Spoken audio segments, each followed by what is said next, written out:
Right, we're back with episode 17 of the Edge Podcast. We've got HK on today, dropshipper, a few other businesses. We'll go through his story today. It's going to be a long one and it'll be a banger. So, glad to have you on, mate. Thank you very much. Thank you for inviting me on. Pleasure to be in this beautiful apartment. Christmas ready. Christmas edition. So yeah, we've literally been chatting for probably going on an hour and a half, 2 hours. An hour and a half, and it should have been recorded. Should have been. It was all podcast content worthy. But we'll probably dig back into some bits. Without a doubt. So yeah, let's get started. And I think obviously you've done a few podcasts. People have probably seen your clips. You've gone viral and like talked about like your stuff. Yeah. For anyone that doesn't know, let's go into your background first, and then we'll go into everything else. Yeah, sweet. So I sort of got into this world of dropshipping and online money. Got exposed to it when I was like 15, 16. You know, back in the day when it was like the traders that were trying to coax you into Forex setting up guys. stuff and like under their name, the pyramid schemes and stuff like that. That was when I sort of started realizing that, you know, I wanted to get into this world. But it first started when it was during lockdown that I just sort of started to get sick of sixth form and A-levels and stuff like that, that I was like, oh, I want to actually do something with my time and all the time that I had to try and make. And at the start, it was, money was at the back of my mind, but it was also like, how can I do something that's like, that I'm going to enjoy? So first I made like an Instagram page, like a theme page about motivation and stuff like that. Yeah. I ran that up to like 10K followers or something around that, was getting like consistent, like 2K likes, blah, blah, blah. This is like the first time I'd ever done really anything that would be like, you know, shout about it. Like, oh, look at this, guys. And then I was like, I'm literally like, I'm not making any money from this. What am I like? This is just a bit of a waste of a time. Yes, it's cool to grow a motivational page. Bearing in mind, the motivational page, I think I was about 16. Transitioned, lockdown happened, and I was like, okay, I want to actually make money from this. So I was like, you know what? I've always wanted to do it. I'm just going to make a clothing brand. So, and this is so funny. And I've never actually, I don't even think I've spoken about this. Prior to creating this clothing brand, I made a clothing brand with like, when I was like maybe like 15, when I was like with my mates in year 8, like year 9 or whatever. And we was like, oh my God, there's a photo of us. And I'll try to send it to you lot so you can include it in the pod. A photo of us in our fucking school uniform, writing on the whiteboard. We didn't have a clue. We were just like trying to make it look like we knew what we were, like it look like we were doing business and shit. Posting it on our stories like, oh, big plans coming soon. So it was like, that was the first moment. And it was with my boys. I've got to give them a shout out. Jack Clark, Jamie Swift, and I can't think of the other one, but that was the moment when I was like... Apologies to that guy. Nah, that guy, I can't remember his name, but I don't want to fucking give him a shout out because he's a prick. But that was when I was basically started to think like, you know what, there's actually more to life than school. Yeah. Like I could make a clothing brand, but we were like putting up stories, who's interested in this, and it was literally a logo there. It was the shittest design ever, the worst thing ever. And it goes back to a lot of what I say. We got to a point where it was like, we just didn't go through with it. Yeah. We were just like saying that we were going to do this, this and that. But it was the fear of actually starting or doing a drop or, oh, we're live, come buy something. It was like a fear of what if it fails? Yeah. So we didn't do that. And then it transitioned to, I got full up, like them lot didn't want to do it. So now I tried to do it. I just fucking fucked it off. Didn't have the money to even buy stock or anything like that at all. I had barely any money. And then I started working a lot for my dad. And my dad taught me a lot about hard work and working hard, working for money. He was like, do you want to come labor for me at 6 in the morning? You got to wake up at 6 in the morning in the freezing cold and go change this bit of glass or whatever. I was like, I'll do anything for money, Dad. And that's when I also started getting into like Supreme reselling, like dropshipping, waiting at Thursday in the canteen, like, just dropped, stuff like that. And I was just basically, the moral of it is I was always trying to do something to make money. I was always trying to do something that was sort of like making money, but also doing something that's different to everyone else. I was always, and you ask any of my teachers or whatever growing up as a kid or any of those that are around me, I was always trying to do something that was different to the masses. I was always trying to do something that was just unique. And people would be like, you know, I always say as a kid, teachers are going to remember me because I was a little shit at school. Yeah. But they're not going to remember that kid at the back of the class that said nothing and just got on with everything. Yeah. Because I was different. I was different and unique. I'm not saying like, oh, I'm different and unique in that way. I'm saying like, in order to have remembrance, you've got to have an actual impact that's different to everyone else. Everyone's doing the same shit. So I was always like, you know what? Yes, I'm just going to try something different. People are going to be like, oh, you're starting a clothing brand. That's cool, blah, blah, blah. So then lockdown hit and I'd really just given up on sort of that world to focus on GCSEs and stuff like that. And I got into first year of A-levels and I was like, oh, bro, I cannot do this anymore. I cannot be a normal, like just doing the exact same shit as everyone else. So I was like, you know what? I'm going to start a clothing brand because I had so much time on my hand. Started the clothing brand, hyped it up in the local area and we did like a drop. So we hyped it up 25th of July, 2020 was the date. Yeah. Did the drop, did like £380 on the drop. Yeah. Right. And that was the day. Like I was just, it was like a euphoric feeling that I was sat just thinking, what the fuck? Yeah. I've just made obviously not profit, but I've just done £400 in sales in maybe the space of 2 hours from this clothing brand that I didn't know was going to work. And I just thought, you know, I'm just going to take a bet on myself because at the end of the day, that's what life is, taking the bet on yourself and whether it fails or not, bouncing back from it. So it was like, you know what, I'm just going to go for it. Realistically, what else am I going to be doing sat on Call of Duty, just fucking around? And it worked. And from that day forward, it was just a progression of, you know, keep going. So then I went, started, you know, organic messaging people. Do you want to buy from my brand? I'll give you a discount, blah, blah, blah. Yeah. You know, we were doing it started in August. And then in the September, we did like a 5K month. And then in the October, we did like a 10K month. So were these all drops or was it consistently always available? No, so the first drop was like, it's live. Yeah. And then it was that same collection for like the next 4 months. So I was like, I didn't even change any of the designs or anything. Didn't release new shit. It was but somehow it just did well. And it was like, I would DM 100 people a day. Do you want to buy from my brand? I'll give you 20% off. Do you want to buy from my brand? Like and it would sometimes, maybe I'd get like 5-6 people. Yeah. So then I did, you know, it was like 5, 10, 20. It was like, and then in the December, we did around 30 and then, and 30K. obviously 30K Nice. in sales. And obviously at the time I was 17 years old.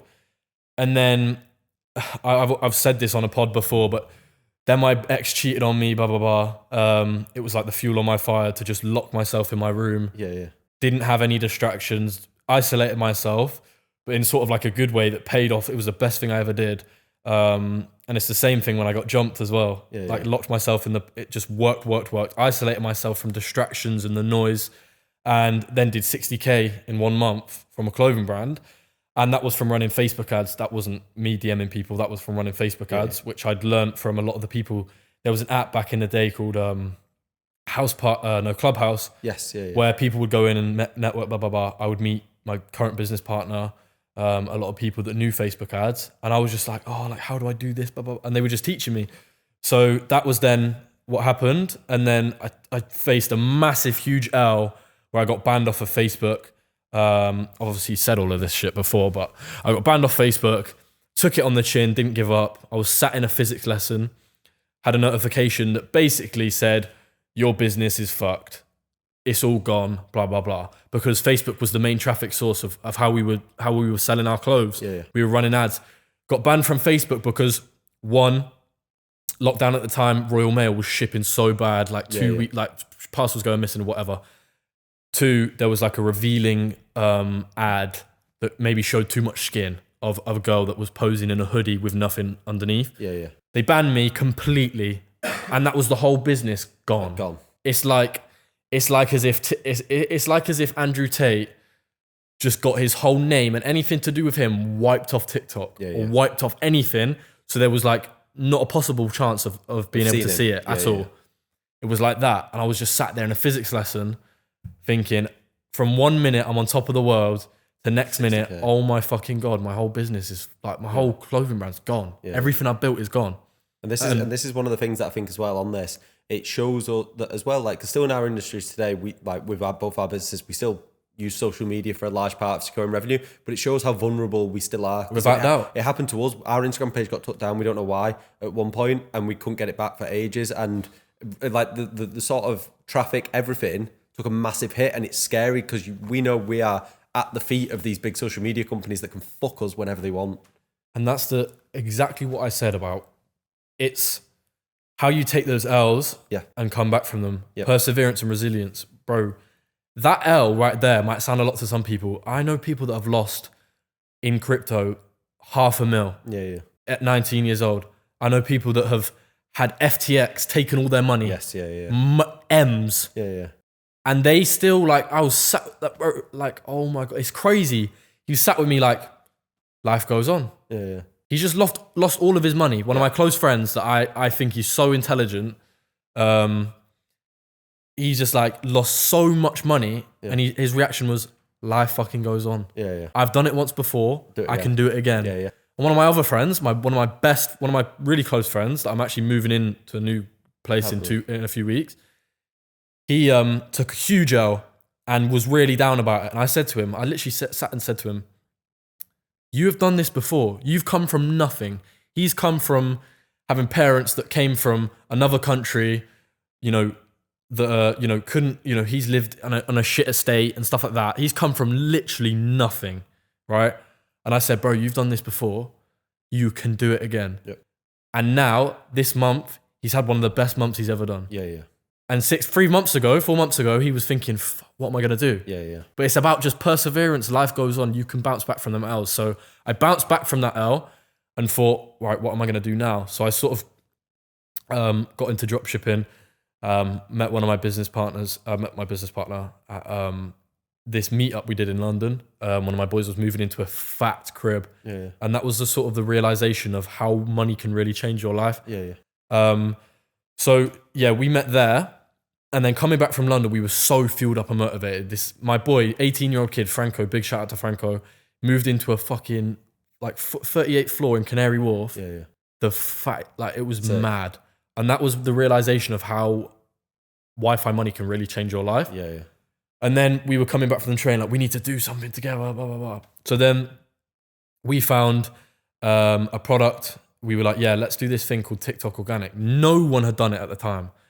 But he'd seen it on someone on Hollywood Boulevard running around with this candy gun, firing it into girls' mouths, and they were sticking their tongue out, putting the lollipop in their mouth, blah, blah, blah. So then we were like, okay, right. I found this product that basically you could put beer on top of it, flip it upside down, and basically spray beer into people's mouths. Yeah. We were the first people to find it, very first. I was like, and he was almost like, I don't think that. I was like, bro, I promise you this will do well. Just take a chance on it. Because I'd not done dropshipping, barely done dropshipping before then. Not any success anyway. And he was like, I'm just going to trust you, because he had done loads of dropshipping. And we did it. And it was the fucking maddest story, bro. It was we set up the store, and bro, it was pretty much my first ever store, right? First week, right?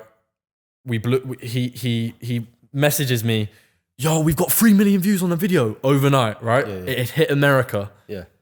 I was like, why have we not got any sales? What the fuck's going on? I hadn't logged in. Opened my phone, logged in. 3K sales at 8 a.m. I was about to get on my bike to bike to school to go, and I had an exam that day. Yeah. Bike to school, and I was like, oh my God, what's the I just couldn't even believe what I was seeing on my screen. Yeah. We finished that day at around about 14K in one day. Fucking hell. In sales. Obviously it's organic, and so the margins were healthy. How old was you at this point? Just turned 18. Nice. So I was, like I said, I was going to do my exams and shit of sixth form and stuff like that. We finished the day at about 14K, 13.7K USD, right? And that was, I remember speaking to my dad, and he was just in disbelief. He just couldn't believe it. He was like, is this real? Like what the, he was just like, his head was blown. Yeah. And my phone was pinging with notifications. Every time you get a sale, it was 100 notifications in an hour. And I was like, it was just euphoric. I just couldn't believe what was going on. We ended up doing 40K in 4 days, 3-4 days. and we did 30 million views in the space of like 3-4 days on one product. And obviously, like everyone might think, oh, you're fucking capping.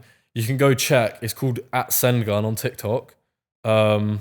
And you can even hear my shitty American voice. Yeah. I did American accent to get onto the American US For You page. And I do like really cringy videos in there. But yeah, we did this one right here. It got to 100K. We got to 100K followers in about 3-4 days. And it was nuts. A 30 million view video here. And it was mad. Fucking so then that was when... And it was because we jumped on it so early, this TikTok blowing up stuff. Yeah. That I was just like, oh shit, this is something here. So then that was just sort of my main focus then, just blowing up different stores. So then off the back of that, and obviously the clothing brand, I then moved to Manchester. We did another one that was like a laser pointer. Yeah. We did like,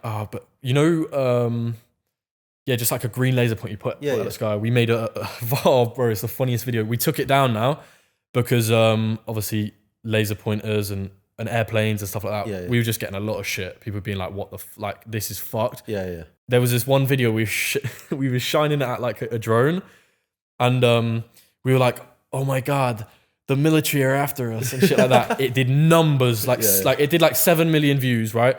And we did like, I think we did like 10, 12K on that store. Yeah. And obviously that's completely organic. And then we've also done sex toy stores. We've done, 10K in a day from a sex toy. No joke. From TikTok? From TikTok. Completely organic. Did you it's because, everyone's like, how do you not get banned? It's because it was like a discreet, you wouldn't know it was a sex toy. Yeah. It was a discreet sex toy that it did not look like a sex toy. It was like a vibrator, but you could not tell it was that at all. It did not look like a sex toy whatsoever. It was animal related.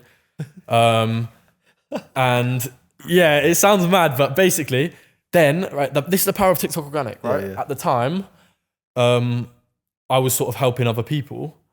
I put 2 other people, I was like, this product's just popped for us. The other guy did it, he did like a 5K day. Another guy ran it, he did like a 3-4K day. And it was like, they just went viral with the product. And they were going viral with the same product. And it was just like, fucking hell, I've just told these people to do that, to use this product, and they've just made 5K in a day like that. And obviously that's not profits, but it's around within the region of most organic profit margins on a store is like between like 45 to 60%. Yep. So, because you're only paying for the cost of good, you're not paying for the cost of ads, you're only paying for the cost of good to send directly to the customer. You're not paying for no influencers or anything like that. Yeah. So, yeah, I've run up countless stores. Obviously, I could sit here and name them all, but obviously, also don't want to bait out all my previous products. Once you find other people's sites, you can then find all their other products just by copyright and stuff like that. But yeah, we've done a number of stores. I also did this one called it was like an umbrella that looked like a samurai sword. That did numbers. That did well. There's so many products that I've done with TikTok.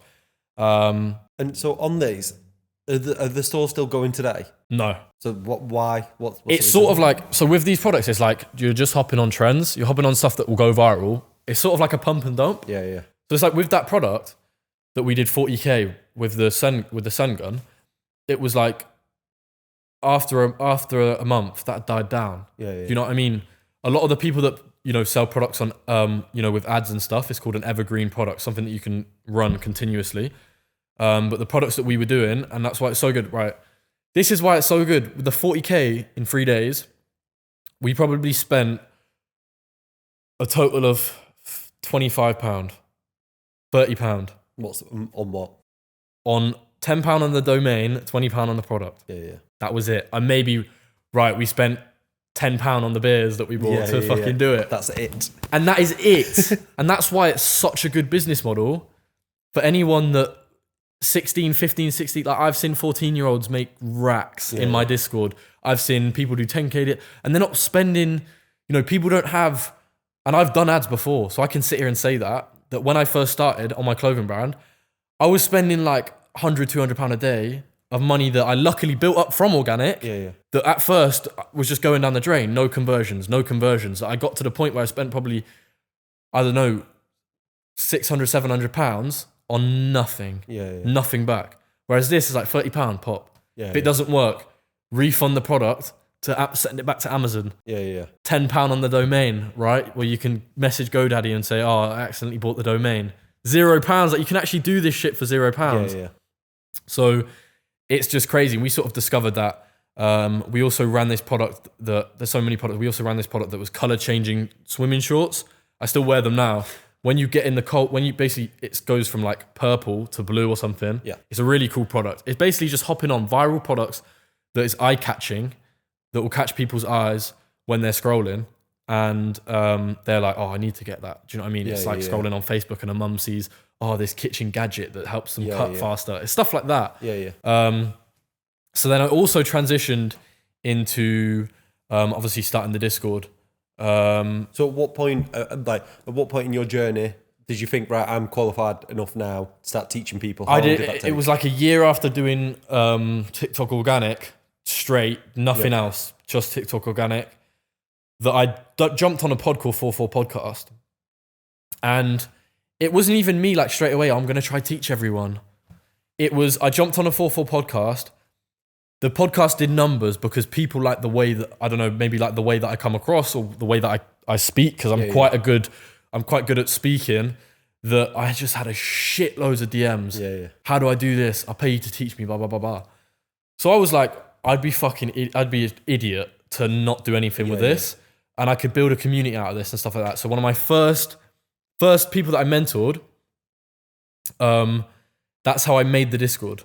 It was, I had like 5 people in a Discord. I started basically taking on too many people. I was like, how do I manage all these people at once? I make a Discord.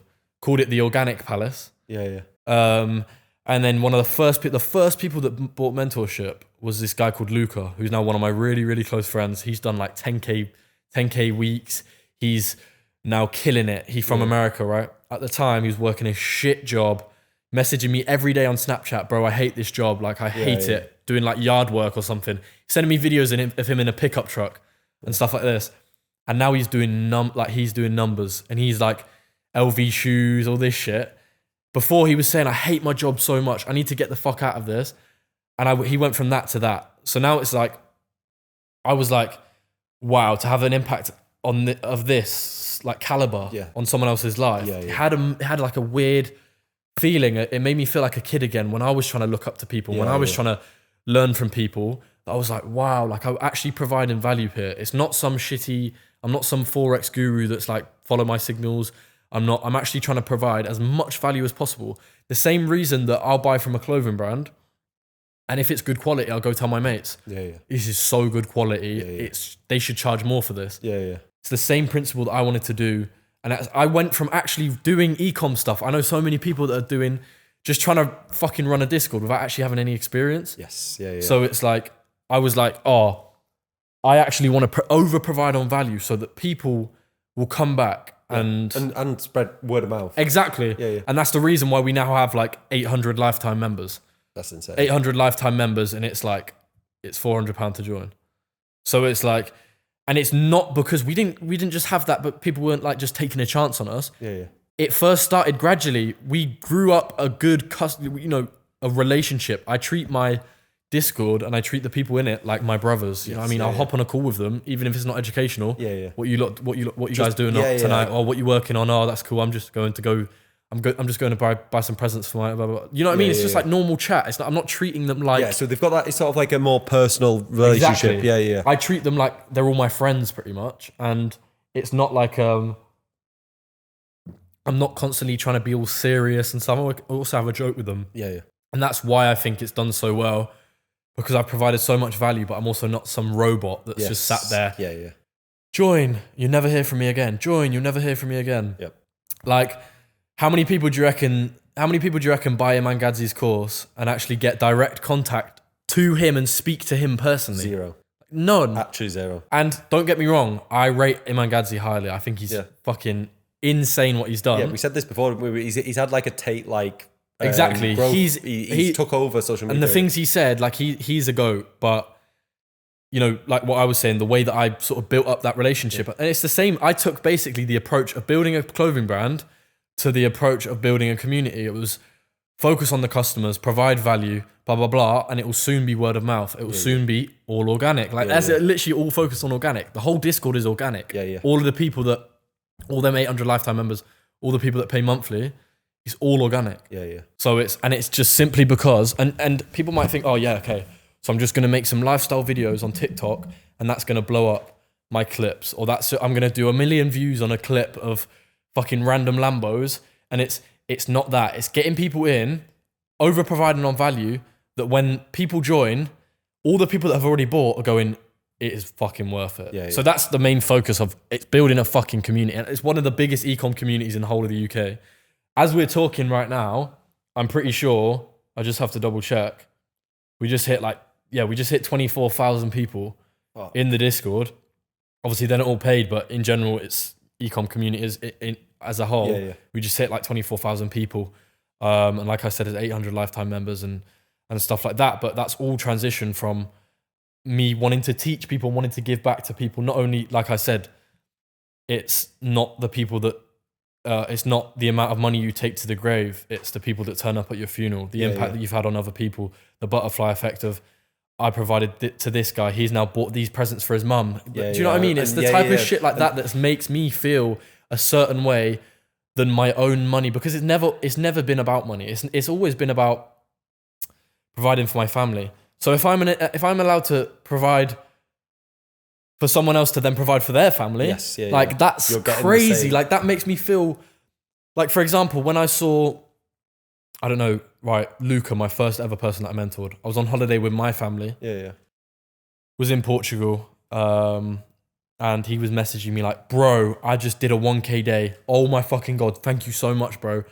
That made me feel more than when I did the 14K day. Because I was like, this is crazy. Like this guy has taken what I've told him to do. He's taken the advice, and don't get me wrong. I'm not on here. I'm far from a guru. I'm far from someone that's going to chat shit to you and say, turn your phone into an ATM, all of that bollocks, because I'm as real as it gets. If you're not going to put in the work, at the end of the day, you're not going to get anything. You could buy the highest tier. You could pay for a mentorship. You could buy the highest tier. You could buy this, and that. You could sit in a room with Elon Musk, but if you're not going to take that information that you get and apply it, you're not going to get anything from it at all. It's all completely down to you. And it's the saying that you can lead a horse to the water, but you can't force it to drink. I can give you all of the information there, but if you're not going to help yourself, some people don't want to be saved. Do you know what I mean? So it's like, we struggle with that a lot, where people who will come in and then immediately, as soon as they see that they've got to do something simple as reading, some people won't even want to digest that information. They're like, nah, it's not for me. Not for me. I don't want to put the work in. And it's just like, well, someone like that, like it's beyond us, isn't it? There's no point us wasting our time. And do you obviously, because so you bring in a lot of people for free. Do you get hit with that as well? Like, do you get a lot of people that are immediately, as soon as they realize they've got to put something in, they switch off? You know what it is? It's I think with my Discord, because we have that free member section, and I'm doing calls every night. They know what, I educate them. They know what to get. Do you know what I mean? They know.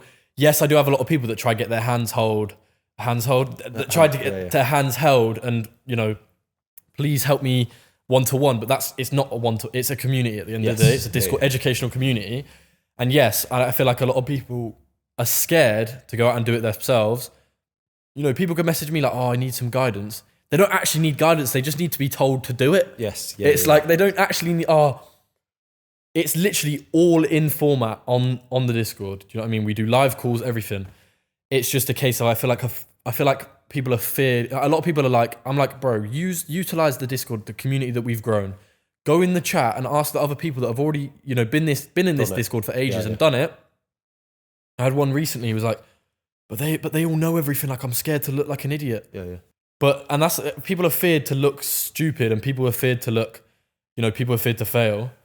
But it's like you have to be like that at the start. You have to be curious, and you have to be, you have to be curious and ask a million questions. And if those questions aren't the right questions, then so what? Yeah. At least, you know, you're being led to the right path. And I think that as well, like, it's the same with us in the sense that a lot of our members, if someone comes in brand new, asks questions, they actually love it and they love giving back themselves because they knew that 6 months ago they were in that exactly. My community love that shit. Yeah, they all say the same thing. They're like, bro, I was in your same position. I love it, and they'll help them as much. Like, we all help each other. We all bounce off each other. And I think, like I said, it's a lot of people they just need to be told to do it. They just need to be told, do it, do this, and then do this. It's not. You know what it is? People always look at it as a massive picture. They don't focus on the minor details that you have to colour in. Yeah. Do you know what I mean? They don't focus on the, all right, I need to start dropshipping. No, I need to do some product research, find a product, make a site. People just look at the bigger picture, but look at the minor tasks that you have to complete. Take each one off. And it will start to look like oh, fucking hell, I've just made 10K in a day. Yeah. Instead of, oh, how am I going to make 10K in a day? Right. It doesn't work like that. You have to do the little things first and then add up to the big. What's the craziest sort of story you've got around like a member success? What's the biggest numbers you've seen?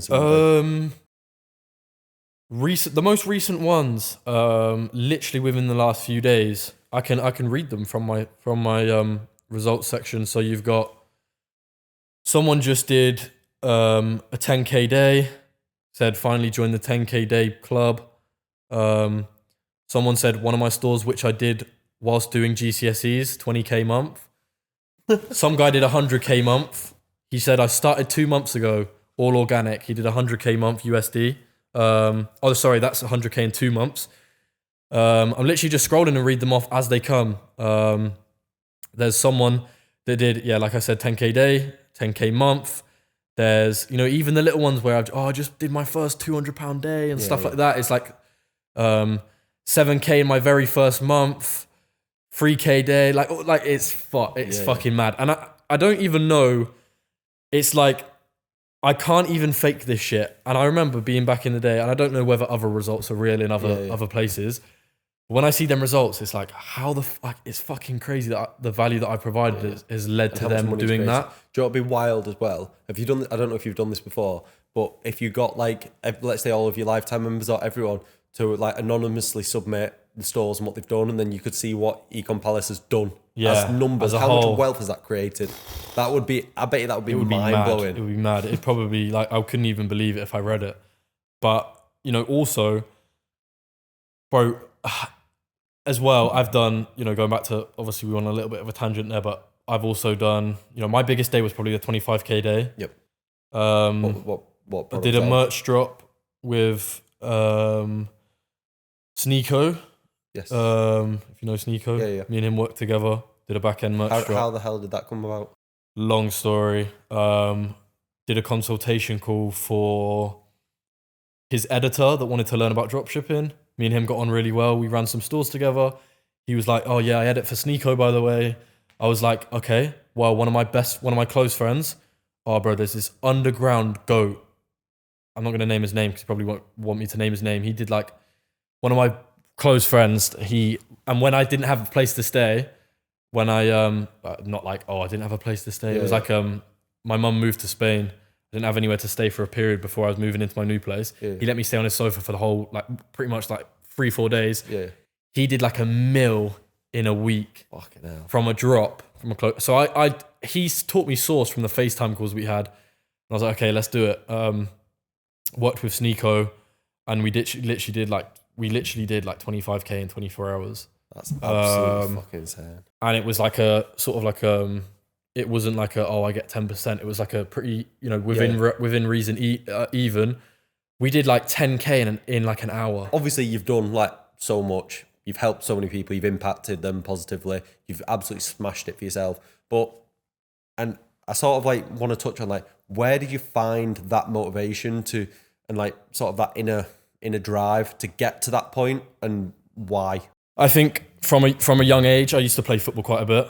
And I think that built my character of always, you know, I always wanted to be the person that worked the hardest on the pitch. The competitive side. So yeah, I've been very competitive since a kid. I always wanted to win. When I didn't win, I'd make sure that I always wanted to beat everyone in my family at everything. Yeah. So it's like, and that's just been from my dad and granddad and that have taught me that. And I think another thing as well is like growing up playing football competitively was a test of character to know that hard work, you know, does beat talent. When talent doesn't work hard. Realistically, working as a team, loads of things. Like my football coach was always, shout out Robbie, he'll probably be watching this. He was like a testament to, if you work hard, regardless of if it's a football pitch or what, you will always succeed, but it's about working hard in the right place. Someone could work hard and work harder than me, but are they working hard in the right place? Or are they working hard with stuff that doesn't really even matter? Progress them. And exactly, it's like working hard isn't the be all and end all. It's actually working hard in the places where it needs to be done. You know, you could be sitting around, it's called mental masturbation. It's like you're thinking you're doing loads of stuff, but realistically you're actually not. You're spinning your pushing, wheels. Exactly, you're not pushing yourself where you should be. You're just doing things like for example, the majority of people that will be sat watching this podcast, you know, you guys might sit and watch this podcast, you might go watch another podcast or how to start dropshipping. Oh, I'm doing so much, but until you actually apply the information or apply anything that you learn in life, it's just going to be stored in your brain. And we get that a lot where we'll get people with calls and they'll be like, oh, I've been watching. And then, so they're like, I feel like I've got a good understanding of what's going on, but they've not done any of the doing. And actually just starting is where you're going to learn the most. And as soon as you're proactive and start to apply yourself, that's where you learn. Exactly. There's no point just watching everything and thinking you're going to consume all this information, because having it all, like I could be an expert dropshipper in my head, but if I'm not doing it and practicing it, what's the point? Exactly. It's like, I always say the saying, it's like, if you can see, you can acknowledge, but once you do, you can understand. Until you actually do it, you're never going to understand the trials and tribulations that you have to do in order to, you know, enjoy the fruits of your own labor. And I feel like, so this is a saying that I always say to people is like, treat your life, you reap what you sow. Treat your life like a plant, and the more that you water it and the more that you provide the nutrients that it needs to grow, you know, you're going to grow the best fruit. Do you know what I mean? But if you don't provide the water and provide the sunlight that it needs, you're not going to give yourself the benefit of growing a nice plant. So it's like how, you know, you've got to be able to give yourself the right education, put yourself in the right areas, get your foot in that door in order to grow and enjoy the fruits of your labor and put in the hard work. And that's what comes from hard work, is in the right places, is the fruits of your labor. But back to sort of my story is I was always good at education wise, as I believe you were, because you went into investment banking, didn't you? GCSEs, I got flying colours. Like I pretty much almost got all nines. I got like 4, 5, 9, like A-star stars. But it was always something, it was a case of, I never cared about school. It was like I just worked hard to get those grades because I wanted to be better than everyone else. It wasn't, I don't give a shit about these grades. And then when I got into A level and lockdown happened, I started to realize a bit more about how much of a scam education is and how fucked up the education system is in the UK. They just funneling you down into a job. They're basically just putting you into the rat race. Exactly. It's like a funnel. You go, top of the funnel is primary school, middle of the funnel's secondary, A levels, uni, and then you plop out into a job. You pay $9,000 a year you pay $9,000 a year to people so that you can get a job to then pay them the taxes on the job that you earn. And then it's just like, I could never see myself ever. I was never like, I'm not being told what to do. I'm not working for someone else to work towards their dreams so I can get some measly monthly wage. And that's it. We've said like exactly this before, where your boss, who could be like top CEO, that could be on your trajectory to get there one day. It might take you 30 years, but you're gonna have to slave like a dog. But they're still never gonna pay you enough, so you're living next door to them. Without a doubt. So like that's the mindset that you've got to have, and the way that you do this, and the way that like something I'm really passionate about is that if you want to be like successful financially, for most people, you probably are going to have to build a business and do something where you're at the top, you're in control, because like going back to that quote, you're always going to be capped and restricted by, like, let's say you start in a graduate role, then you move up to the next band and the next band. Yes, there's a clear path, but you're only making 2-4K jumps a time, and it's not what we want. Without a doubt, this is the thing that I always say to people. It's how can you be unique how can you think, oh, I'm going to go to uni and get this economic degree or whatever, when there's thousands, tens of thousands, probably hundreds of thousands of people being taught the exact same shit as you? Yep. How are you going to be unique and stand out in a role where you're being taught the exact same thing and just ending up pretty much, it's like the quote that I always say is like,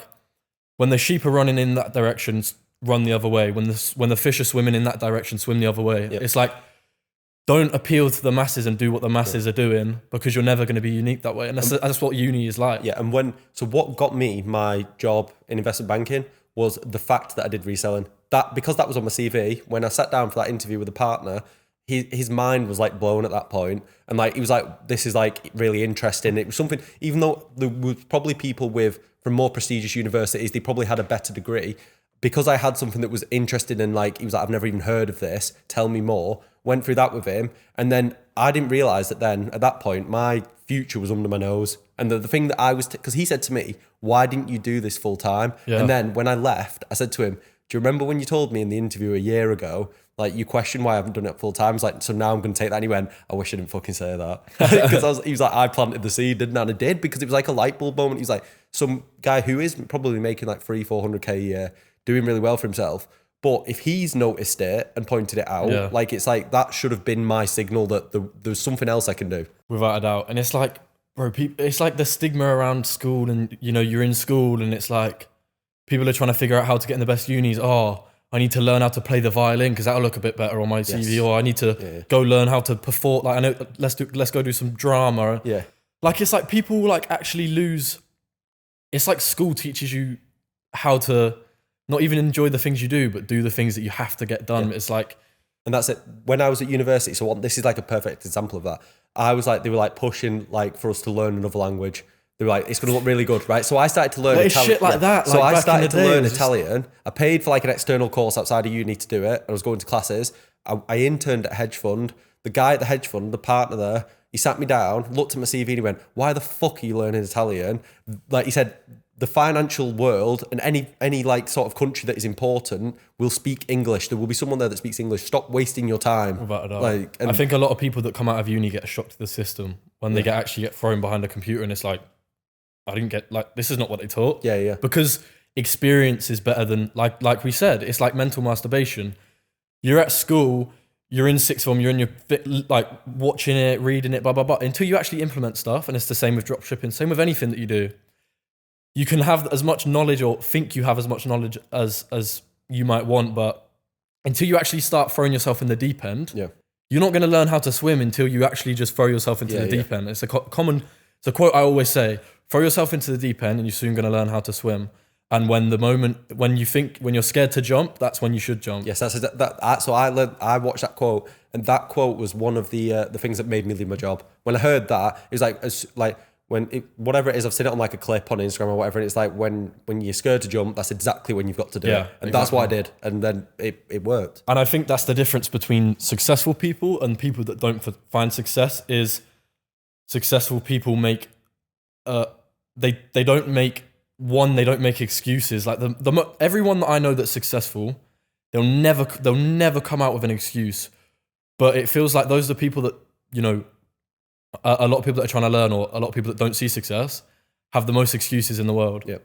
And the difference is, those people that did become successful had the same excuses as that person. They choose not to let that define them as a person. Exactly. And that's where, so have you heard of Rich Dad Poor Dad? Yeah. Yeah. So on, like, one of the quotes there that stuck with me is that when he says that you shouldn't have the mentality of I can't afford it, it's how do I afford it? But you can apply that exact same mindset there, because it's like, never say no, I can't do it.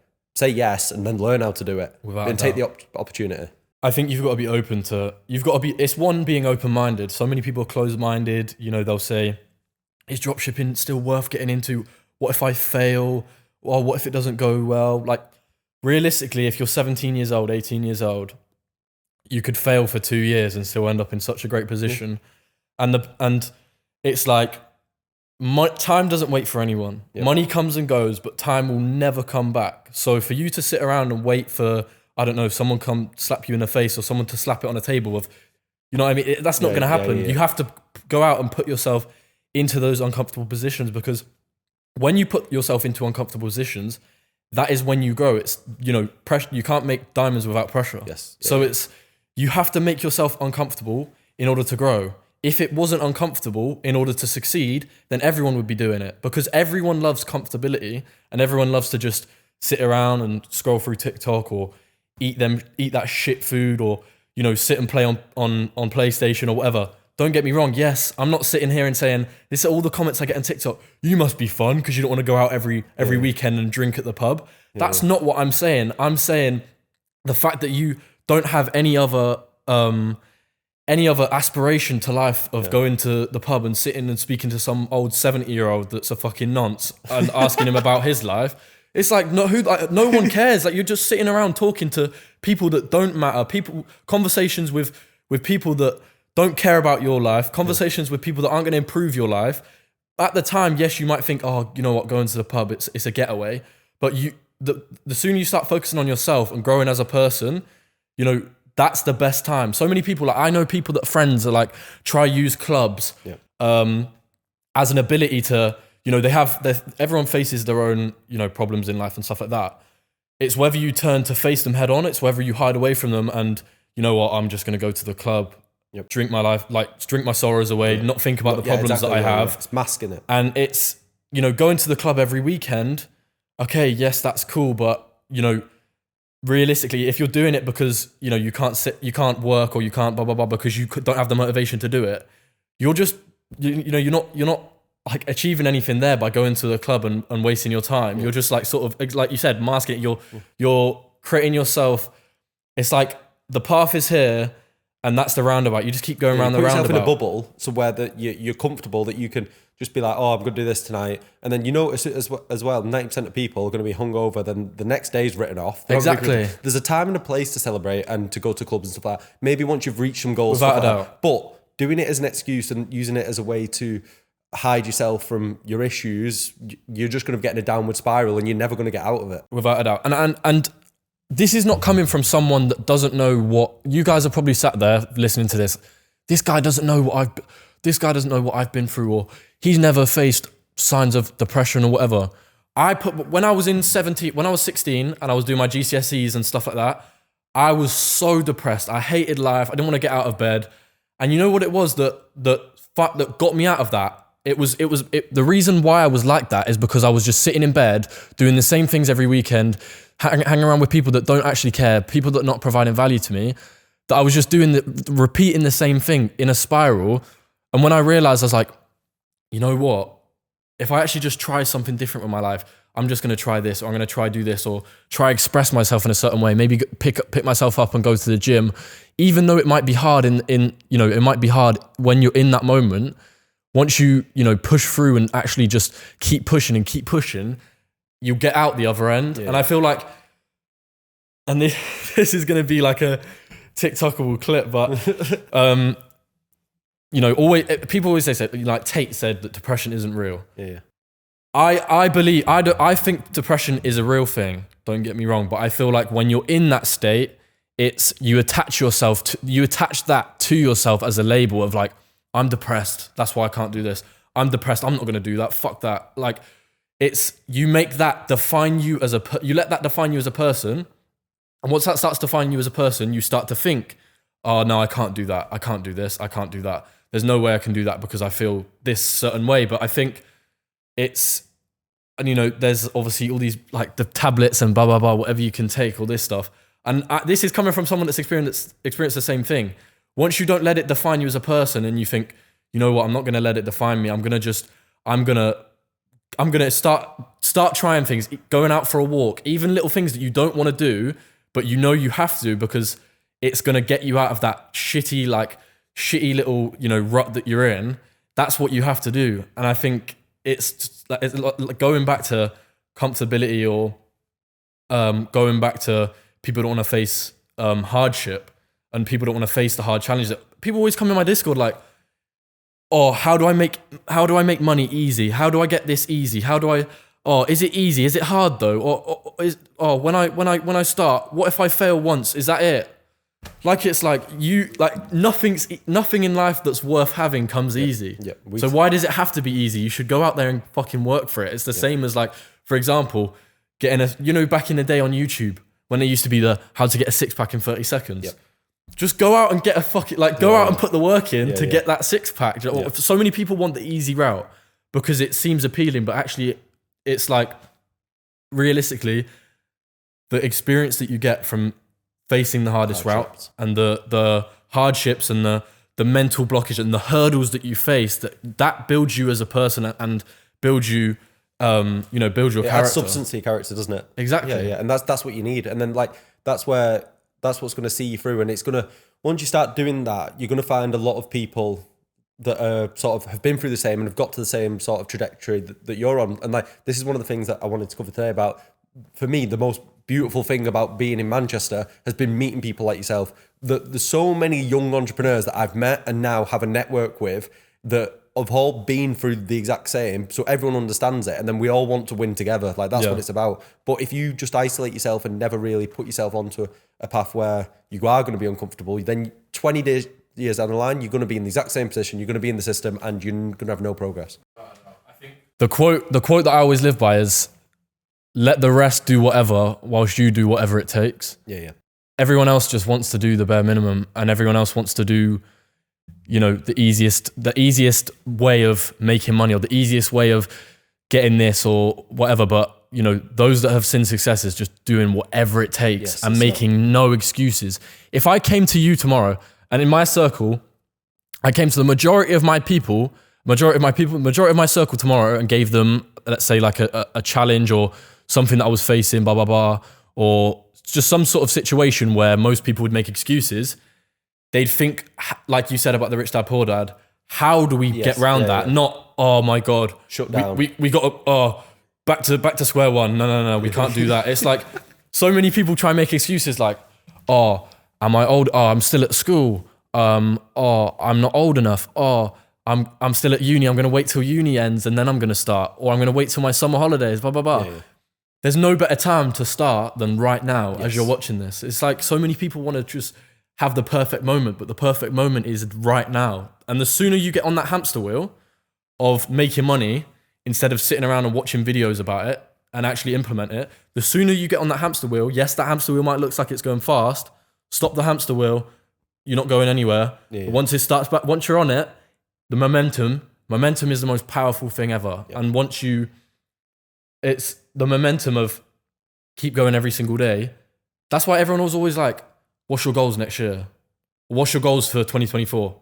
I'm like, I don't think about that. Yep. I think about every single day because I know that if I put in my best and I make sure that I get things done every single day, that after 365 days, each day, like that compounds. It's the momentum that compounds further. It's doing even if it's a little thing of like, for example, back to the thing where I was like, people sitting in bed, they don't want to get out of bed.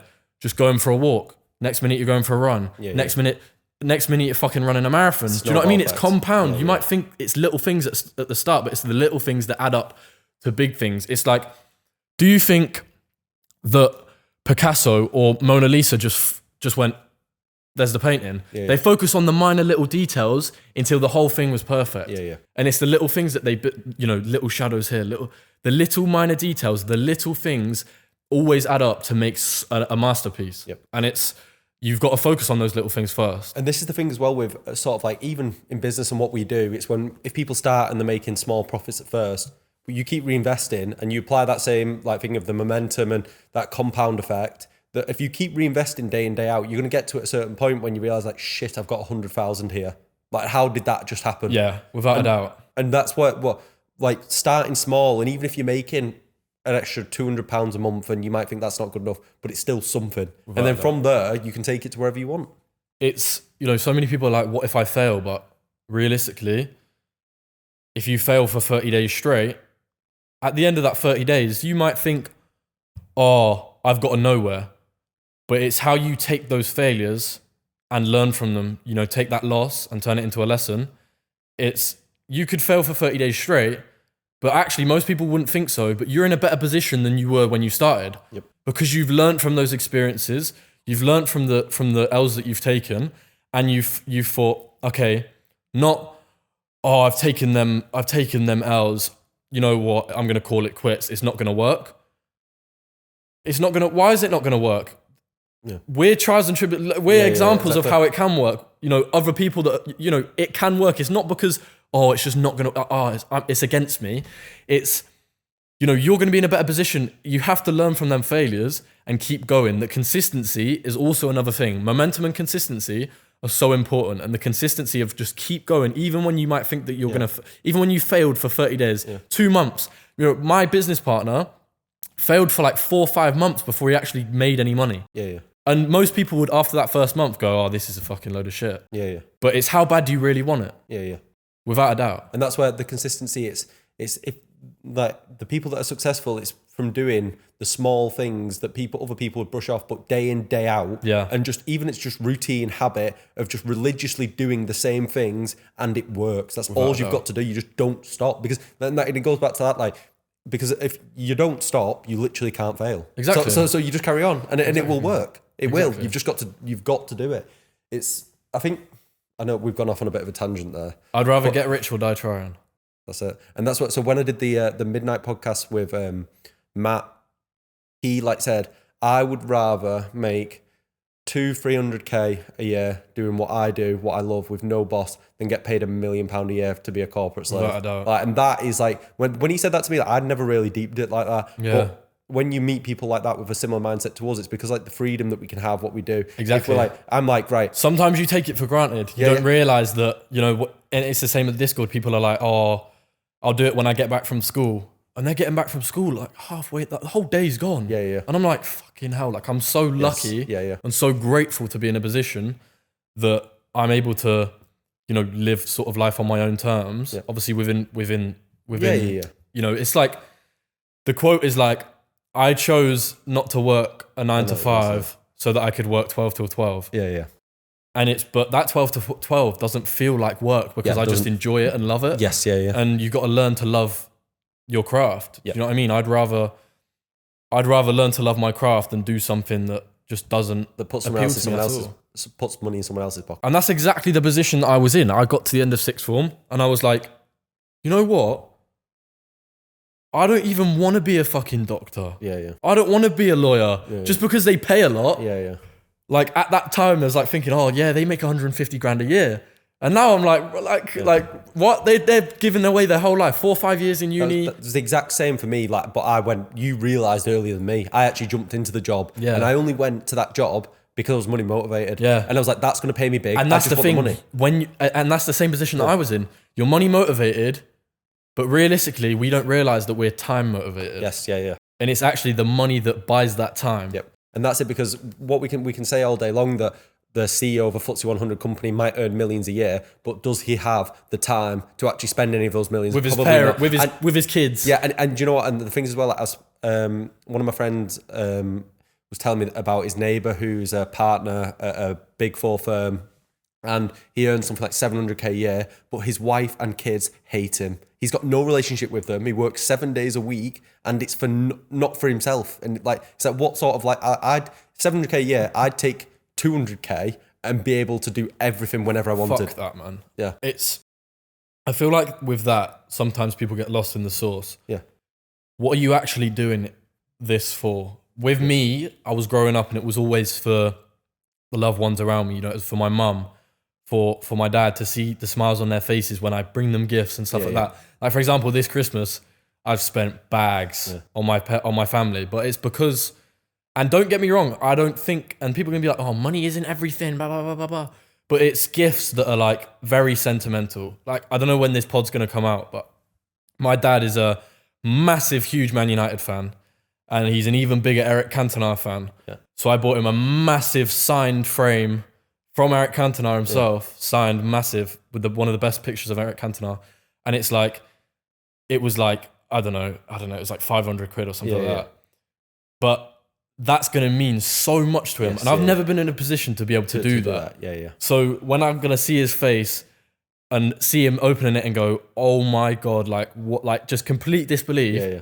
That's what I do it for. And that's because of the hard work that you exactly. Put in the it's not for numbers on a screen. It's for what the numbers on the screen can create. Yes. And it's the impact that you can have on other people. And I was saying to you earlier that when you're buried and it's all said and done, and that's the reason why I pride myself on the amount of value that I provide with the Discord that I run, Econ Palace, is that no matter what, when you're buried, you're not going to be buried in the grave with all the money that you've made, and you're not going to have an impact. You can't take that money to the grave. It's the people that turn up to your funeral and the people that remember you. It's the people that you had an impact on. Yeah. And that's what I care about. And people are always like, why do you run a Discord if you make this from dropshipping, blah, blah, blah. Yep. It's like, it's not always about that. One, yes, it is both very good income streams, but it's also when I see some guy going, I just made 10K in a day and fucking 6 months ago I was doing some shitty uni course. That means more to me than anything, because I'm like, wow, I've got one more person out of the matrix. Yep. You know, I've got one more person out of the rat race of having to go to work a 9 to 5 and not enjoy the things that they love. And in the end of the day, and obviously I'm not crazy spiritual and stuff like that, but the impact that you have on other lives, I feel like if I have a positive impact on this person and this person and this person and this person, I feel like that all comes back to me, and it's it's wow, I've been able to provide that to that person, and that person could then go on to provide it to another person, and it's like a chain of providing value to people, of getting them and providing them a better life. And it's because as well, when you think about it, and I never really thought about this, but it's also like the butterfly effect, where you've just done that and you've helped them, but then that's going to have a positive impact on, let's say, their kids or their friends or their loved ones, and then it's like a chain reaction. And when you deep it like that, it's insane. Yeah.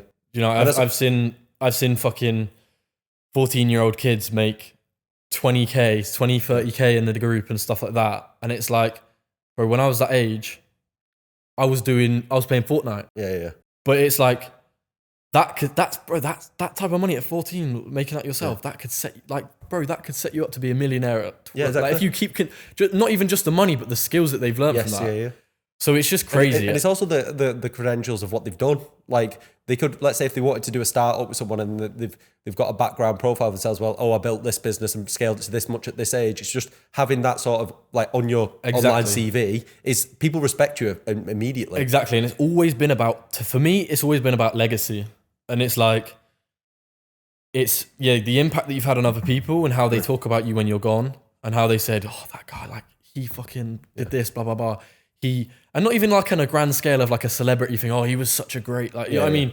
It's more like, there was this guy at HK, he taught me this, blah, blah, blah. You know what I mean? It's stuff like that. This is the one for me where one of the main ones for me was where when like one of our members posted that they'd had like the wedding got cancelled due to COVID or something. They lost all the money, but they used the profits that they'd made using my group to pay for their whole fucking wedding. And then when you that is such a sentimental life crazy, experience, man. And like something that they're going to cherish forever. And you think, I facilitated them being able to do that. Like that's when you think like, fuck, like I'm having an impact. Yeah, and that's when it's special. And I think, going back to what I said, I don't really set goals. I don't really set goals monetarily, but I set goals. I don't set monetary goals, but I set goals like within life. Yeah. So for example, like, you know, I want to retire my mum. You know, I want to buy her a car, or I want to buy her blah blah blah. She keeps saying she wants to buy a dog shelter. Yeah. It's like shit like that. It's that's what motivates me. And so many people always like, I don't have motivation for this. Like, you have to find the fire within a personalized thing that's happened in your life. I don't know. You grew up 6 years old. Your mum couldn't afford to turn on the blah blah blah. Your mum couldn't afford to cook food every night, or whatever it is that's happened within your life is going to be fuel for your fire and motivate you. And for me, it's, you know, my mum's not always, and that she won't mind me saying, is my mum's not grown up. I've not grown up the richest kid at all, and I've not grown up with, everyone was always like daddy's money and all this shit. But I used to go to school, and this is genuine. I ask any of my school friends. I used to go to school worrying about fucking, I don't have any money to pay for food and shit like that. And I used to ask, I swear to God, you ask my teachers, I used to go to my teacher, can I borrow a tenner? Like, can I borrow this? And this is genuine. Like, I swear to God, I have no reason to lie about this. Yeah. And I used to owe them money. I used to go into debt at school being like, I'll pay it back and stuff like this. And it's not even, it was a case of like that. At the time, I didn't even, you know what I mean? It wasn't even consideration of like, that's just normal to me. Yeah. And now that I reflect to that, I'm like, I want to provide so much back to my family that have given everything for me to be in a position that I'm in now, that I want to give them everything and more. I feel like no matter what I provide for my mum, whether I retire her, buyer this, or my dad, or whoever it might be, no matter what I do, I feel like I can never pay them back for everything that they've done for me in my life. And that's what spurs me every single day. That's what I wake up to and go, fuck, someone behind me is working harder than me. They're going to catch me. If I don't get out of bed and start working now, they're soon going to catch me. And once they caught me, it's done. So I need to keep going. And you know, once that's done, that means this isn't, you know, my mum's not going to get retired. My dad's not going to, you know what I mean? So it's like stuff like that keeps me motivated. And I think what's good, like just from listening to when you talk about the thing, like I wanted to go on to this point, you talked about the dog shelter. A lot of people, for them, that would be like a pipe dream. But for you, that's something that's totally realistic and possible, because you know that you're on a path to doing it anyway. So it's sort of like you've basically put yourself in a position where anything is possible. And that's what other people need to get in the mindset. Exactly. That they can do that. And you know why that is, right? Ever since we have gone to school, we're growing up as kids. Remember back to the days when you were doing English, maths, right? GCSEs, A levels, whatever. You're always told to think realistic. You're always put in this box, right? You're always put in this box. Yeah. Your target grade is an A or a B or a C. Okay, I'm only going to do what can get me to a B. I'm not going to go for an A because they've told me that I can't get an A. You've always been taught to be quote unquote realistic. So I feel like a lot of people, if they didn't know, you know, what I was doing, like let's say before I achieved success, I said, yeah, I'm going to get my mum a dog shelter one day. I'll be realistic. Like, what the fuck are you thinking? Like, come on, man. Like, you're not going to be able to do that. Another thing is I always wanted to get my mum a 911. And it's actually true. I used to say that to people, my teachers, and they were like, oh, give it 30, 40 years maybe. And it's like, you're always told. And for some reason, it's such a weird culture within, I don't know whether it's the UK, it's basically the whole world pretty much. Be realistic. Nah, you're not going to be able to be a millionaire by this age. Like, are you millionaire at all? Are you crazy? Like, it's such a weird culture, but I feel like it's because people are scared to dream.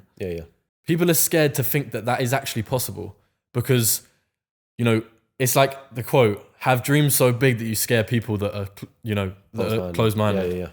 And it's so true. I feel people are so scared to, like, that dream that is capable. They tell you that it's not possible because it's like, fuck, I want to be doing stuff like that. I'm going to tell him it's not possible because, you know. Because in their eyes, they couldn't do it. Exactly. It's like, it's that ignorance, and ignorance is bliss. Honestly, ignorance is one of the worst things of at all. Ignorance will make people blind.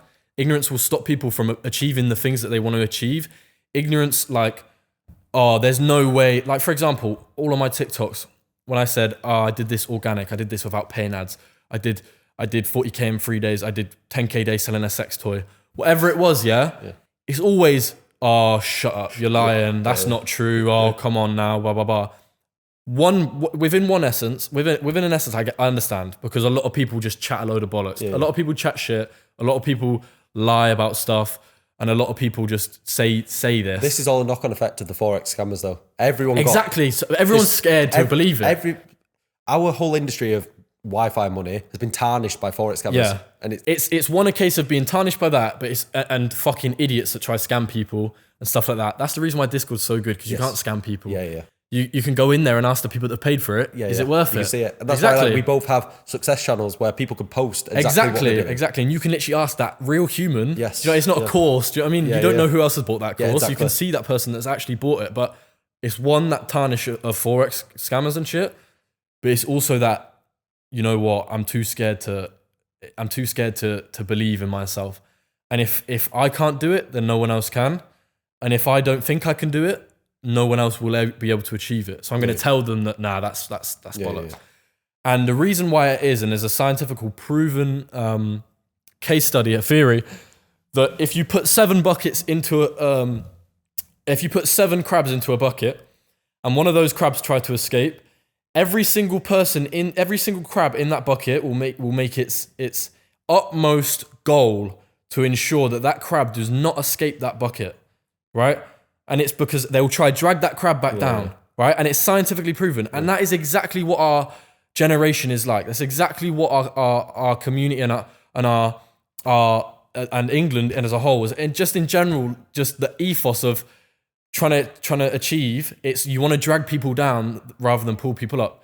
When have you ever seen someone that's up you can't physically drag someone that's above, right? Someone that's above you in a better position than you. You'll never see them try drag you down because they can't drag you down. All they can do is pull you up. But the people that are down here, they can drag you down because they're below. So it's so many people want to be like, nah, you're not going to achieve this. You're not going to do this because I don't believe it myself. And it's so many people just try, instead of motivate you and go, you know what, you fucking got it. You're going to achieve this. And I believe in you I'm going to believe you in every step of the way, because they're scared that they might not achieve it. And it's with so many people in my local area.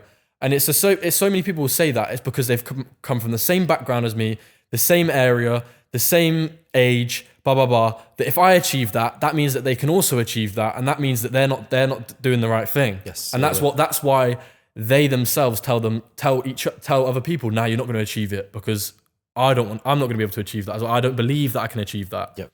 And it's such a weird mindset to have. Like linking back, you've got to be able to look at problems and go, how do I get over that wall? You got to look at problems. How do I get over that wall? Not, oh, there's a big wall in front of me, I'm going to turn back round. Yeah. When the winds get strong, you either build a windmill or you build a massive wall. You adapt to change and take that wind and a windmill and benefit from it, or you're just going to build a wall and block it out and block out that change. Because sometimes people need a reality check and go, you know what? Things like that is achievable and things like that can be achieved. And so many people just want to have a narrow mindset and block it out and go, that's not possible. But like I said, when the winds get strong, you either build a windmill and adapt to it, or you build a wall and block it out. Yep. And I think it's such a problem and it's the same with sixth form and stuff like that. When you're in sixth form, it's like so many people were like, you want to drop out? Are you fucking like crazy? Yeah. Nah, surely not. If you don't go to uni, you're never going to be a success. You're never going to do anything with your life if you don't go to uni. Why is that? Oh, because that's what we've been told. Yeah. People don't know anything different. And that's where it goes back to that ignorance is bliss. People don't look for anything outside of the system because they know it's easy. And they know it's going to require, they're going to have to do something that hasn't been forced down the neck for the past 10 years. And so they've got to think outside the box and they don't want to do that. Without a doubt. And it's like I said, when all the fish are swimming one way, swim the other way. Because if everyone's swimming that way, it's because they've been coaxed to do that. Like for example, like sheep. I use that phrase all the time. Sheep, people that just follow the crowd, people that don't think for themselves, they just follow what they're being told, right? So it's, people would go to uni, bro, I got friends that went to uni, they didn't even know, I was like, what course you doing? And it's a month away from don't know. Right, we've just been on a bit of a mad tangent, so let's go back into some other stuff that I want to touch on with you. Because I know you've just been to Dubai, you've mentioned it a few times, so let's get into that. So I want to go more around sort of like the lifestyle that you've created for yourself now, what you're able to do, what people can aspire to do essentially, and how they can live. Yeah, for sure. So I guess just before we get into Dubai, 2 weeks time, I'm moving into a fat 3-bedroom apartment. Nice. Really, really, really big. It's like, I don't even know, it's like $3 a month or something like that. Nice. And it's like 45th floor, 46th floor. So you're going to have 6 views. Bro, it's crazy because like I said, I'm sitting here saying this, not one, to motivate people to see what you can actually achieve, but two, just like so grateful for everything. Do you know what I mean? Grateful to be in that position. Grateful to be able to do that. And like I said, it's like even this Christmas, I've spent bags on Christmas presents for my, family and loved ones. And it's the reason why is just want to give back to them so much. Yeah. And that's the things that come with doing things like online. You're able to actually give back to those that you really wanted to give back to, those that you love. And that's sort of really why I wanted to do it. But like you were saying, just got back from Dubai, crazy place. I've not been. Everyone raves about Dubai when they've been. It's mad. It's like a whole different world. No, I've been before. Yeah. I've been before. But it was different because I've never been with like my boys. Yeah. You know what I mean? It was like we got there, sick apartment in the center of Dubai with the maddest view of the Burj. Yeah. It was called Saunders, which is like quite a renowned apartment company that do really, really nice apartments. Apartments are sick. Then we did jet skiing. We did rented a G-Wagon, which was mad. There was so much stuff. Were you allowed to drive that? Yeah, nah. Well, because obviously, because we could go. Can we touch on it? What? Oh, you yeah. Have a license. Yeah, sure. Yeah, so obviously you were there. How did that work? It wasn't me that was driving. It was my boy that was driving. Oh, okay, got it. But I could drive technically, if people weren't watching. Yeah. But I didn't. Of course. Yeah. But yeah, it was mad. It was a mad experience because it was like put it into reality. It was like I don't know how much it was. We put like $2,000 down on a deposit, and then it was maybe like £500-600 a day. Yeah. We had it for like 2 days, 3 days, just because we weren't really bothered about having the whole week because we were my boys were only there for 5 days anyway. Yeah. They went for 5 days, and I came basically on the last day, and then we were just doing mad stuff, jet skiing, going to 5 Palm, which they refer as Jahannam. What's that? Basically, Jahannam means like hell. See, I've heard in Arabic. So I've actually heard of like a lot of 5 Palm having a certain stigma around it, and bro, what is there? It is mad. Like before, my boys have been before, right? And they've experienced it, and they were telling me, but I didn't realize how bad it was, right? So we go to 5 Palm Hotel. It's like 10 p.m. at night. We're sitting in the back bit. I forgot what it's called. It's like the shisha lounge right at the back of like just at the end of 5 Palm. Yeah. And then we started to notice like, why is there like it's just literally full of girls? Yeah. And it was like the ratio was like 80% female. Yeah, that's completely unheard of. 20% male. Yeah.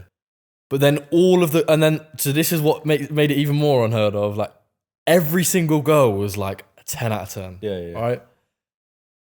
And we were just like, and they were all like Russian, Eastern European, stuff like that. And then they all had like, we just sat for a bit. And then they like they were walking around all the time. Like, why the fuck do they keep getting up and walking around and stuff? Going up to like random men's tables and stuff. And they all had like BBLs, like massive. I was just like, what the fuck is going on? Yeah.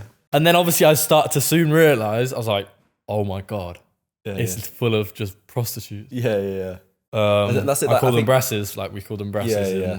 And that's like my brother went and he said like you don't realize the extreme of it until you actually go there. Like people can tell you what it's like, but until you actually see it, it's like wild. Bro, it was so mad. It was one of them moments where I was just like, what the fuck? Yeah. It was like you'd walk around Dubai and you'd find cards with females on them everywhere, like as if like basically getting like 1,000 packs of like business cards, just throwing them in the air. It was everywhere. You just stepped over like 20, and they were all like different girls on the front of the card with the numbers and stuff. And it was just mad. Like, bro, we were in the 5 Palm, and it was either just full of roadmen or brasses, pretty much. Yeah. So this is also something that I want to get onto with that. So I know, like, for me, I've sort of maybe had a little bit of a negative view on Dubai because I know a lot of people go there to avoid, let's say, legal issues in the UK. Like, let's say they're up to no good. Yeah. And they flee there for that. But then a lot of people say it's really good because you're around a lot of positive people. But I know a lot of people that go there that are just there because they're avoiding shit in the UK that's going on because they're up to no good. So what was your sort of experience on that? Do you think it could be the positive influence as a young business guy? Or it's you know what it is? It's just dependent on the crowd you hang around with. Like anywhere, do you know what I mean? If for example, I live in Manchester, I could go hang around with the wrong crowd and be sucked into that. I think there's a lot of stuff. The one thing I rate about Dubai so much, and Islamic countries in general, is just how abiding citizens are, and how there's no violence, there's no people swearing. Like there's a lot of that stuff that might happen maybe behind closed doors, but from what I've experienced being in Dubai, no people fighting each other, no trying to rob from each other, blah blah blah. You could literally walk in Dubai with a RM on, most expensive watch in the world, a Patek Yeah, yeah. I don't know, you could walk around with a fucking platinum Patek or something. Yeah, yeah. Or a Tiffany Patek. No one, like, there's No no one bats an worries, no eyelid, stress, yeah. no one bats an eyelid. No one would even, and even if they did bat an eyelid or thought, oh, that's enough, Yeah. they wouldn't even think to do it Yeah, just yeah. because of the repercussions that happened. And that's the thing with how fucked it is here in the UK at the moment. Like London is rife for it, but even like Manchester's getting bad now. And that's where, like I was telling you before, when I got this watch because I wanted a daily, because even mine's not RM level, my other one. Yeah, but it's still expensive. It's still expensive, and I don't feel fucking That's safe. a C class right there. Yeah, yeah. I don't feel safe like wearing that anywhere because I know you see it in London all the time. There's like I think it's Knife Crime London or something, some watch page that basically just reports it all on Instagram. It's mad. And it's mad what's going on. But in like Dubai, there's zero. Yeah, it's just they're so, and it's the same thing with like the recent obviously the World Cup in Qatar is like they had like not a single arrest from a UK citizen. No, not a single UK citizen got arrested. There was no fighting. Bro, you remember last year in the Euros, the amount of fighting, the amount of shit that got left in the public, in the capital. I remember seeing it where, I can't remember what event this was. It was one sort of recent history where it was like some guy like had his whole business. It was like a restaurant completely mashed up by football fans from the UK. And the thing is, there's going to be so many people sitting there like, oh, you're so boring, right? Yeah. Okay, well, you can see I'm saying boring because I don't want to see people's businesses getting smashed up. Yeah, exactly. People fucking stabbing each other. Yeah, people losing their arm each for a other, wrist, smacking each other. Do you know what I mean? Yeah. It's like, I come from a town where that's glorified. People love that. People love to, and I love to go football. Don't get me wrong. I love. I'm a massive Man United fan, but people go to football to like look to fight each other over like it's just like, for me that culture's weird. I understand it to an extent because obviously a lot of people, they look forward to that. And they look forward to that at the end of the week to go with their boys and just fucking. Yeah. But I don't know, just like it's the same reason why in Qatar there was no problems, because one, everyone was scared to cause any problems. No one wants to get put in a prison in the Middle East. Fuck that. Yeah. You know, two, it was hard to get alcohol. Yeah. And it was like there was less people fighting. And then everyone in the UK was like, you know, blah, blah, blah. Qatar shouldn't host it, but it was like probably one of the best World Cups. Yeah. And it's funny because like last year, there's so much fucking fighting, so much this and that, and that's the good thing about a Middle Eastern country because it's so safe, it's so clean. So like Dubai's probably the cleanest city I've ever been to. Yeah. So safe. Obviously, there's a lot of other things going on behind closed doors, like stuff to do with workers and stuff like that. And obviously that's a separate issue, but there's issues in every country. Do you know what I mean? There's people all on Twitter complaining about all this stuff with LGBTQ and stuff like in Qatar and like all of that stuff, but like acting as if the UK is like a perfect country. But like they were like, so for example, one of the instances was, so many workers died from Qatar. Yes, that is not acceptable, blah, blah, blah. But there's probably like 4 or 5 times more people dying on the streets every week from homelessness. Yeah. But for some reason, no one cares about that. Because it's our own country. And the other thing is as well is like everyone was complaining about the LGBTQ stuff. And that's just in their religion to, within their religion, you got to respect their religion and culture. But as soon as when Messi lifted the trophy, he got... this culture, I forgot what the name of it is. It's like a royalty, sort of like gown. Like it's not a fob, but it's like I don't know what it was. Anyway, they put it over him. Everyone was fuming. Yeah. Where's the acceptance of culture there? Yeah. Do you know what I mean? Everyone was so mad when Messi got that put on him, but then they're the first to be like, oh, they don't accept LGBTQ, blah blah blah. So it's like there's always so many double standards within the UK, and everyone wants to point fingers, but they don't want to point the fingers at themselves. They want to point the fingers at everyone else. Yeah. Because it's not my fault. It's everyone else's fault. Yeah. And don't get me wrong. Yes, all of those problems, they're problems. But it's sometimes you got to look and don't throw stones if you live in a glass house. Yeah. And shit happens everywhere. This stuff happens everywhere. Yeah. And it's like, and I think all these things are distractions anyway. Divide and conquer. Divide and conquer is basically where you try cause as much division within society as much as possible, because realistically, if we all agreed and we all as a human race was like, yeah, we don't see, I don't see division, like, for example, white people, black people, stuff like that. Everyone's sort of like divided, and sort of there's so much like hatred, not hatred, but there's always like conflict. Exactly, and there's such a big divide. It's like a big, massive circle, right? That's just been divided into loads of like a pie chart. Yeah. Just loads of different people and it's not, everyone wants to point the fingers at each other, but no one wants to point the fingers of above and the people that are actually running the show. Because that's it in the sense where if everyone was in alliance with each other, then we'd take over. Exactly, that's what they're scared of the masses. Yeah. It's divide and conquer is a thing that they used to do back in the day. When people used to run castles and palaces, and back in the day when there was like peasants and fucking nobles or all that stuff, back in like 1066 and all that stuff. Divide and conquer, create as much division within society as possible, so that everyone is focused on having a go at each other and you did this, you did that, all of this stuff, instead of actually focusing on above. Because if everyone united together, obviously that would never happen. Yeah. Do you know what I mean? If everyone did unite together and there was less division and less, it would, we'd be able to create actual good, like we'd actually be able to take the people, the elites and stuff like that. Yeah. Obviously, don't even want to go into that too much, because I'm not trying to get fucking targeted and stuff, but it's true though. Like it's there's so much crazy shit.